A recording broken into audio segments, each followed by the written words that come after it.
Всім привіт! Сьогодні приготуємо неймовірне, хрумке, смачне та дуже ароматне печиво з кокосом. Рецепт робочий, перевірений особисто мною з десяток разів і неодмінно заслуговує вашої уваги. Особливо, якщо ви поціновувач якісної домашньої випічки з натуральними складниками. Готуємо. Для початку візьмемо наш головний інгредієнт 50 г кокосової стружки та заливаємо її 60 мл гарячого молока. Перемішуємо все і залишаємо набухати приблизно на 10 хвилин. Далі в окрему мисочку викладаємо 120 г вершкового масла. Зверніть увагу, воно має бути м'яке, кімнатної температури, ні в якому разі не розтоплене. Всипаємо сюди 50 г цукру, 1 чайну ложку ванільного цукру та дрібку солі для балансу смаку. Тепер розтираємо все ложкою чи лопаточкою до повного об'єднання масла із цукром. Міксер тут не потрібен, і саме це мені найбільше подобається в цьому рецепті. Тим часом кокосова стружка вже набухла і вібрала в себе все молоко. Додаємо її до масляно-цукрової суміші і ще раз об'єднуємо все разом. Наступним всипаємо 150 г просіяного борошна та 1 чайну ложку розпушувача і в останній раз все змішаємо. В результаті має вийти густе та щільне тісто, але водночас воно прилипає до рук, тому на цьому етапі ліпити з нього печиво буде важко, особливо руками. І тут є два варіанти. Викладати його на деко ложечкою і одразу випікати, або, якщо хочете отримати гарну форму печива, беремо харчову плівку і викладаємо на неї все тісто. Гарно притискаємо, надаючи йому більш прямокутну форму, і далі скручуємо за допомогою плівки. Тут важливо, щоб серединка була не пустою, інакше печиво буде розсипатись. Тому ретельно стискаємо там, де бачите пустоти, щоб тісто вийшло щільним та більш-менш однорідним. Товщина та форма залежить від того, яким ви хочете отримати печиво в кінцевому результаті.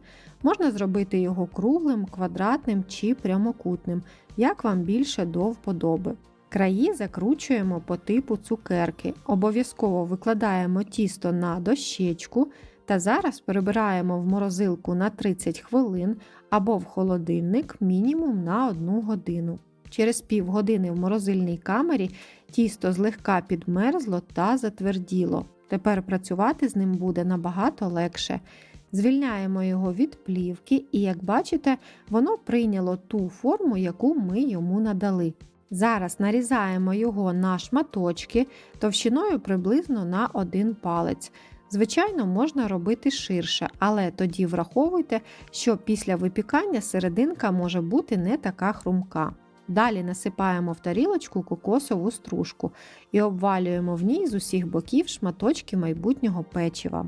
Також залишаю посилання зараз у верхньому правому кутку на горіхово-білкове печиво без борошна. До речі, дуже смачне і одне із моїх улюблених. Кому цікаво, перегляньте. Рецепт простий і однозначно вартий вашої уваги.